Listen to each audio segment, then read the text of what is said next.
And we want to go back and gain an understanding of people because God cares about people.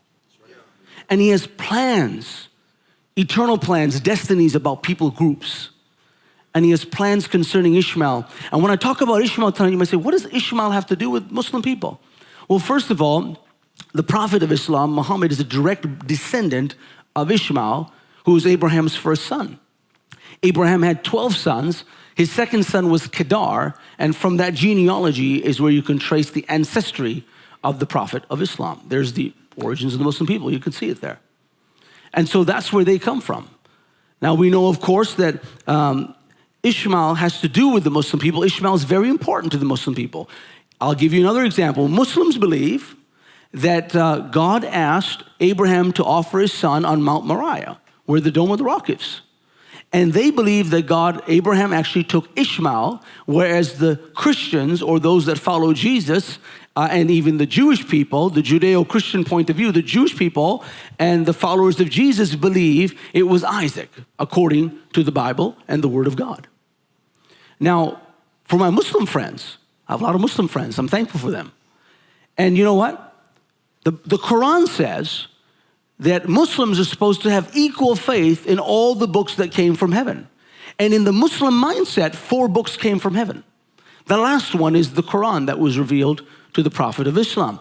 But the first 3 books that they're supposed to have equal faith in are actually what is contained in our Bible. I have a digital version tonight, but we have a Bible. It has all those 3 books within it, which is the Torah, the books that came, and these really came to 4 apostles, really, because apostles have messages. So Moses, the writings of Moses, which is the entire, the law, and the Psalms of David, and also the writings of David, and the Injil, or the gospel, which has to do with Jesus. And so if you understand the true meaning of the gospel, we know that includes the New Testament. So all these 3 books we have here tonight, and I'm going to be ministering and speaking to you out of those 3 books. I may reference the Quran like I just did, but primarily I'm going to focus on the narrative of those 3 books because I want you to understand what God was saying way, way, way back then, because we have that with us, all right? So I want you to get that narrative. And when I say Ishmael today, I want you to think about the amount of Muslim people that are around the world today. There's no doubt about it. There's at least 1.9 billion Muslims in the world. And if we just put a quick graph up, I'm going to show you the world religions right now. Let's back up and see the world religions first. Let's just see the different religions. So here's the world population, 7-point-something billion, 7.5 billion, let's say right now, going up every minute.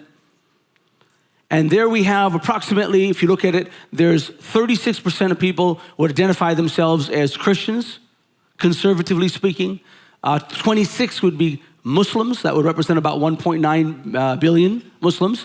Jewish people would only represent less than 1%, but we'll use 1% as an example. And the remaining population would either be other religions, 37%, or people that don't believe in God, atheists, Hindus, Buddhists, all the other religions you can think of. All that dynamic is 37%.